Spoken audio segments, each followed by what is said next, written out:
Today on Tap in Something Better, I'm joined by someone who's been shaking up the workplace and facilities management world for over a decade. Andrew has just stepped into the role of chair at the Institute of Workplace and Facilities Management, whilst also being the founder and vice chair of Pareto FM and founder and chair of Tomorrow Meets Today. He's a former chair of Emerging Workplace Leaders, a private equity exit specialist, a visiting lecturer at Oxford Brookes, an international speaker, and a global diversity leader at The Guardian.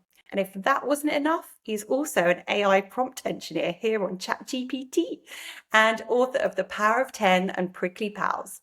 Andrew, welcome to the show. I want to dive straight in with this. You've just stepped into the chair role at IWFM. Congratulations. Thank you so much. So my first question is, if you could tear up the playbook and rebuild the profession from scratch, what is the first thing you'd do differently? Well, Hannah, firstly, thank you for that intro. I don't think I've ever had such a grand intro in all my life. That's incredibly generous of you. You've clearly read my LinkedIn well, so thank you for that. You earned it. I could have. That was the edited version. Yes. So no, thank you, and look, thank you for the opportunity to come and discuss. Just, I really appreciate it, and I love the pod that you've built so far. So thank you. Look, tear up the playbook. I'm going to talk a lot about people today. I imagine for me, it's people. I think. You know, my working class roots and the background that I came from, I grew up in an incredibly hard-working family where low-income work was part of what my family did for, 30, 40, 50 years as part of it.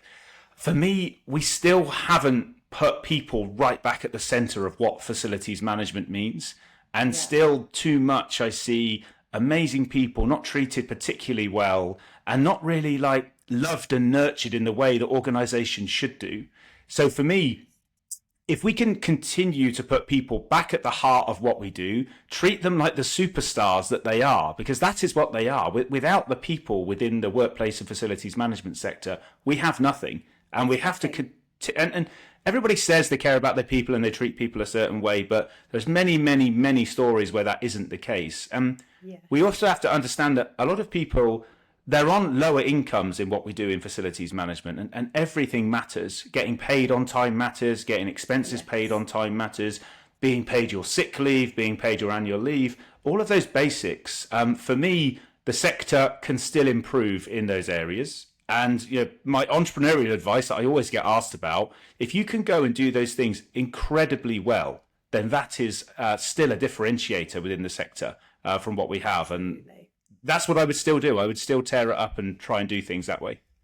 Yeah, just do the basic human-centric foundations first and well, because so many people don't even set that right. Yeah. And the thing is, then you can go even further in terms of, then I'm not even talking about diversity and DEI stuff at this stage. I'm just talking about getting the real basics right. Yeah, because bad. Well, it is, and I'm not. Of course, that's not the entire sector, but that practice is still there. And I would love it if we took for granted that all of that was just correct all the time. Because I think in other professions, where people go through 5 years of university to get into a certain career and progress to that, they're going to take for granted that that's going to happen. And I'd love a world within facilities management where everybody, regardless of what role you play within the sector, it's taken for granted that all those things are great. And then we add the brilliant stuff around, the marginalized communities and the diversity and promoting the right initiatives. And then we add on top of that, but we get the fundamentals right. And that kind of leads on to my next question, because Pareto's always done things differently. It was set up to be a disruptor. But my question was, what's the unsexy part of FM that actually holds the power to change lives? And you've just mentioned some of it, just getting the foundations, especially in today's world, the basics. The number of times that I hear that people don't get paid on time or get their expenses back, and that has real life consequences. Is there anything else that you'd want to add to that? Yeah, look, I think there are many parts of what we do that are unsexy, and it's actually just the grind of making sure that those buildings operate on a day-to-day basis. And I hate going back to COVID, but it's such an important time for the facilities and workplace sector, because when in those few weeks when everybody had to stay at home, literally everybody, when we had facilities staff out there keeping all these buildings running across the UK and parts of Europe. And for me, it was a real challenging time because you had engineers in particular who everyone around them in the population was at home, doing quizzes.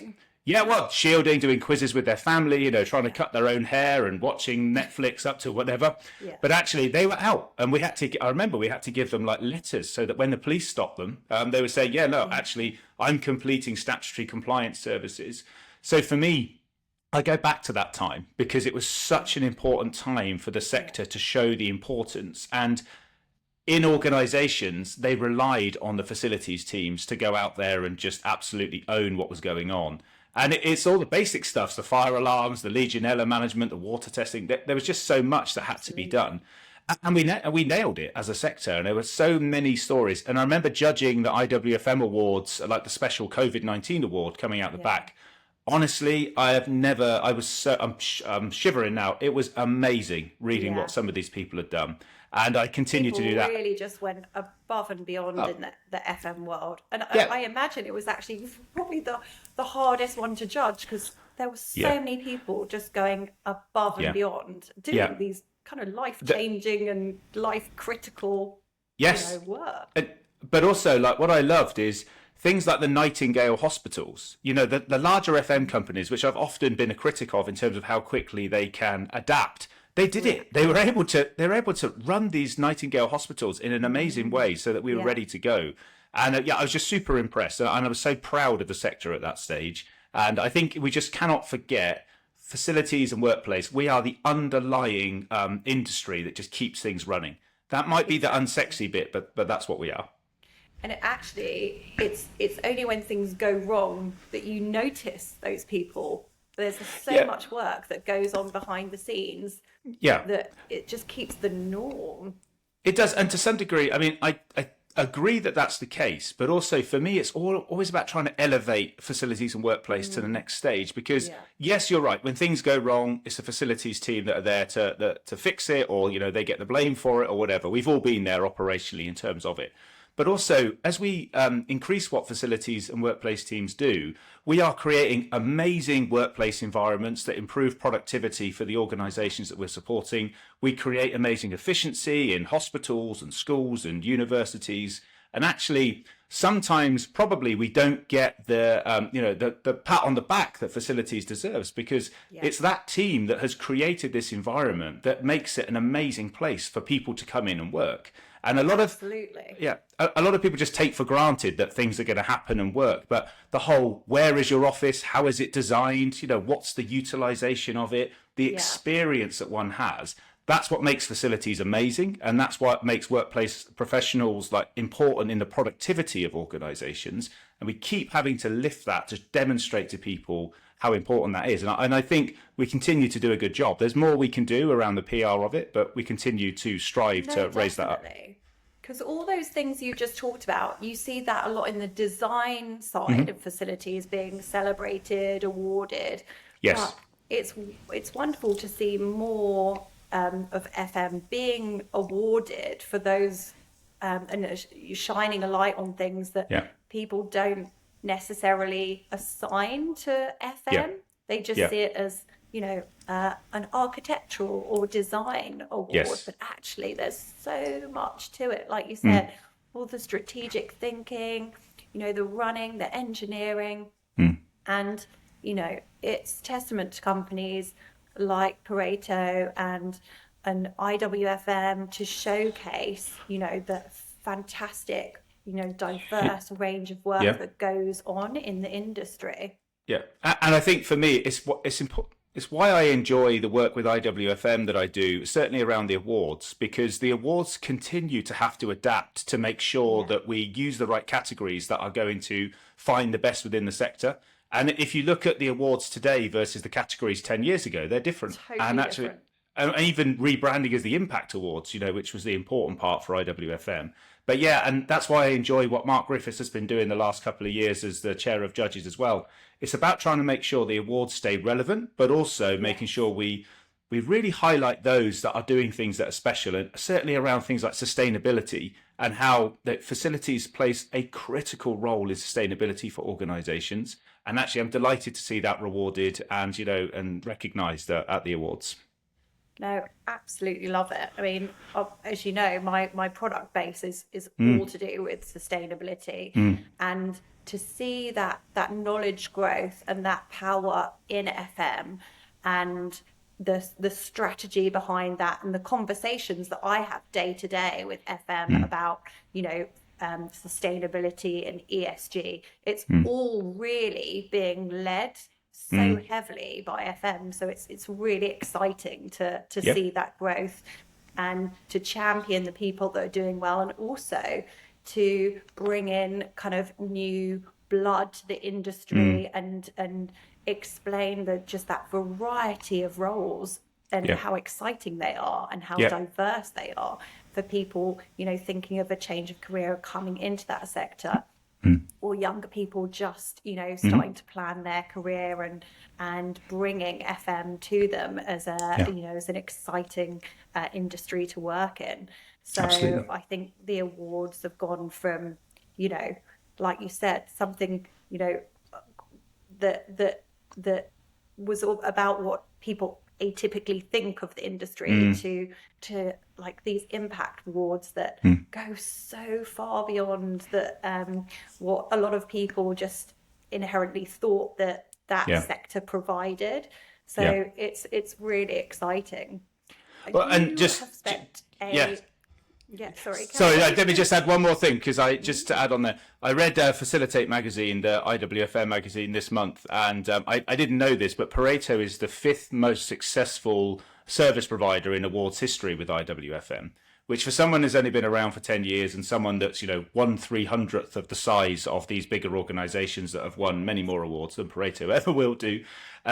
For us, I think it just continues to show that opportunity for smaller businesses to come into sectors like facilities and really thrive. Similarly, there's now a defined route from level 2 through to level 7 on IWFM, where people can join as a young person and go on an amazing career. And I promise you'll get way higher in facilities than you would ever do in a more structured sector. And I just think in my short 15 odd years that I've been doing this, I've just seen huge growth within that area. Apologies for adding that in. I just, it's such a great part of what we're doing. I think it's really interesting too for anyone considering a career change into FM, or those first stepping in, to really understand that breadth of offering. It's an industry like no other to offer that, and it's really exciting to share that. Yeah, thank you. So thank you. So my next question, Andrew, you've spent the last decade building both a company and a movement. What's the hardest thing about trying to lead with values in a world that still loves a low-cost tender? This is a tricky one. When you are outwardly supportive of things that people don't love or not everybody agrees with, even though you're doing it for the right reasons and absolutely your values, my values are very deep in terms of how I acknowledge myself and the messages that I put out. And it's really important to me to support all marginalized groups, because there's just so much hate and negativity around there. So the challenge is you're going to face pushback. You're going to face pushback, and you have to be thick-skinned around these things. If you're going to go and promote a certain marginalized community, you just need to understand that not everybody's going to agree with you around that, and you will get negativity for it. And believe me, because I've had such a social presence and I've really always worn my values on my sleeve, from a social perspective, and even down to my rainbow laces and everything else that goes with it.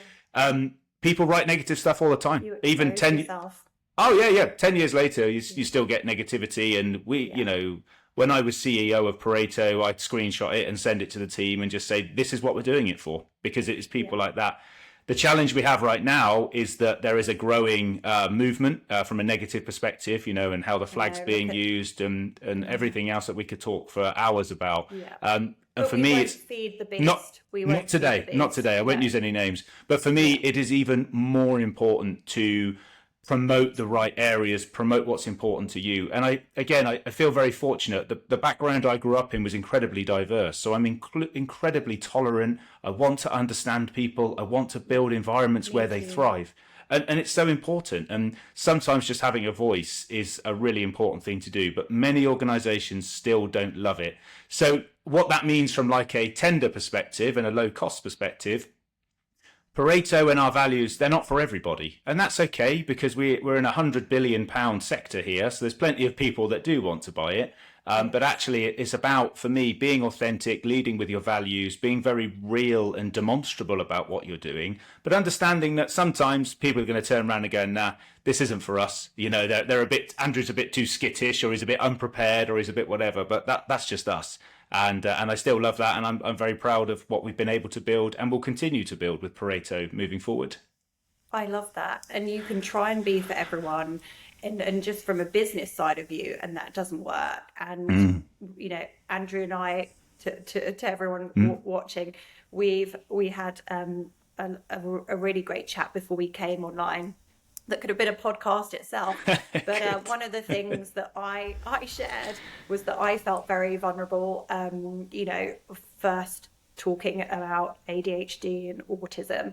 But I'm so glad I've done it because I have connected and attracted other very like-minded businesses and clients to work with. And the people that aren't interested or want to give any negatives back, those aren't the kind of people that I want to work with or do business or support. So it's your own filter. And in a previous life, I worked for a very large media company. And no matter what we put on social media, and this was a well-loved media company, I should say, that championed, things like diversity, equality, etc. You could put anything on social media and you would have to always accept that percentage of feedback would be trolling, which is very, very sad.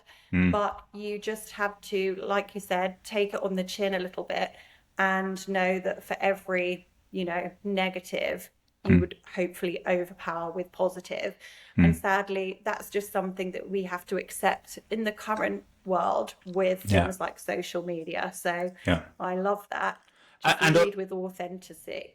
Yeah, and all I would say is, if you believe in it enough, just do it more. Do it more, create, and also I think, for anyone who has a protected characteristic or something that they are potentially nervous about, you control your rhetoric. If you want to talk about it and you want to lead with it, that's absolutely fine, and it's completely up to you. And I think that's a really important thing. Just because you're any of these things, you don't have to define yourself as it. It's totally your choice.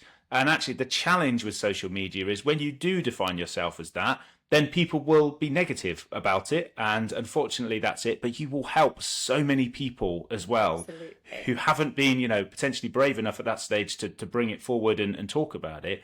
And actually, it's probably all the stuff you don't see that supports people in a way that you'll never realize. But it's the right thing to do. And it's amazing what you can do for people who may have not been bold enough at that stage to, wear it on their sleeve, like I discussed at the start. Yeah, absolutely. And I like that idea about you don't have to share everything and you shouldn't share everything sometimes. So thank you, Andrew. That's a really lovely piece of advice for a lot of people that are watching too, that, are going through that or are carrying something, whether it's neurodiversity or, anything that sometimes makes you feel a little bit different. That's cool. That's, we celebrate differences, we champion differences and diversity, but not everyone has to stand on a box or do a podcast and shout about it. Yes, exactly that. It's your choice, and actually no one can take that away from you. And actually, we go through different moods and stages and ages and everything in our life. Whatever's best for you at the time, you own it, you do it your way. That's the most important thing. I really love that philosophy. I was talking to someone else the other day, and everything is a chapter in your book in life. Oh, And big time. you're never Big time. set in that chapter forever. If you try Yeah. something once and it doesn't work, you can just always change things, you know. So I Ah, really love that philosophy uh, in life. And it's it's actually, you know, the scariest things that lead you to the most exciting chapters of absolutely. that book of life. And Yeah. everything's a phase. If you're unhappy in one situation, it doesn't have to be forever. You can Yeah. tweak it, you can change it. It doesn't, one chapter does not write your entire book. Yeah. And look, the phrase that goes with that entirely is this too shall pass.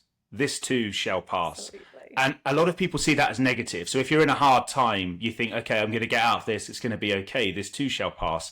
But it's exactly the same for the good times. When you are in the good Absolutely. times, bloody enjoy it, right? Just Milk be it for able all it's to worth. absolutely just be able to accept that this is what good looks like. Don't let it be the good old days, when you look back at it. I think we're always talking to people about how to get out of negative situations, but also how do you enjoy the here and now? And this too shall pass is exactly that. It won't be like this forever. So enjoy it now, be in the moment, appreciate it while you can. Even the mundane stuff like taking the kids to school or having tea with your mum and dad, you It's never know. precious. Yeah, it's precious, and those things change. And just try and enjoy. I say about trying to find enjoyment in the mundane, because if you can be in the moment in those mundane moments and really enjoy yourself, that is an amazing, like, self-actualization place to be in, regardless of everything else that's going on, because it won't be like this forever. Absolutely. I So, love that. I'm a big fan of Eckhart Tolle, oh, okay, yes, who yes, celebrates yeah, that philosophy. yeah, And if anyone, enjoys that or wants a little taste at Eckhart Tolle. And also, there's a guy called Alan de Botton, who's a fellow Guardian writer who right, does right, School of Life. right, And again, it's all about the philosophy of enjoying the moment and really, yeah, mm, drinking in those positives, because mm. there is in the world so much negatives that we can focus on, but let's celebrate, the here and now. So absolutely love that. And Andrew, we've come to our final question, which Mm. we ask everyone, and you can go completely wild card on this if you like. So we always ask everyone, what's the one thing that you'd like to put forward that you think would make every workplace better, even if it sounds totally Okay. bonkers? I quite like this one because I went to Breda University where they have their annual capstone project in the summer, where the kids all come up with ideas around what in 50 years' time, if money wasn't a thing, what would be cool in the office, what would work. Love But you it. know what? I always go back to animals. For me, it's always about animals. If somehow we could design offices to have like goats running around and like all other sorts of animals in Love there it. making things exciting. Now, I must say, in my time, I have seen a lot of puppy therapy. So we bring puppies to the office very That's often. come up. That's come up Yes, so before. but I remember with Candy Crush back in about 2017, we were working with them, and Candy Crush were very bold around their office space. They brought an entire farmyard of animals into their office. Absolutely true. And like, honestly, and it was just a normal office in Wardour Street, and I think they're still there now in the Brilliant. centre of Soho. And they had a farmyard in the office, and there were Oh loads of my these God. animals running Love around. it. It's one of the most memorable things I've ever had within the sector. And actually, do you know what? I would absolutely love a load of goats running around, jumping on the keyboards. You wouldn't get any work I've done, but seen it'd be I've be seen like memorable. the baby goat yoga in LA Oh and yes, crazy things where oh they're like yes, crawling over you. That's yes, just, I mean, yeah. who could be upset or in a bad mood or in a Uh, bad vibes in workplace with little animals running I around? know. That's just Re- hysterical. I Regardless really of all love the that one. cleaning and all the actual hassle that goes with facilities management with all of that stuff, but actually, yeah, for those few moments when the goat was on your shoulders or whatever, it would be an amazing time. So yeah, for me, I I just love love animals. that. They bring so much joy and heart to what we do. That's what I would do. Put some animals back in the office. Absolutely love it. I couldn't agree more. Well, Andrew, thank you so much for your time and joining me on Tap Into Something Better, from tearing up the rulebook at IWFM to showing us why the unsexy parts of FM are often the ones that change lives, to proving that values-led leadership can disrupt even the toughest industries. You've given us so much to think about today.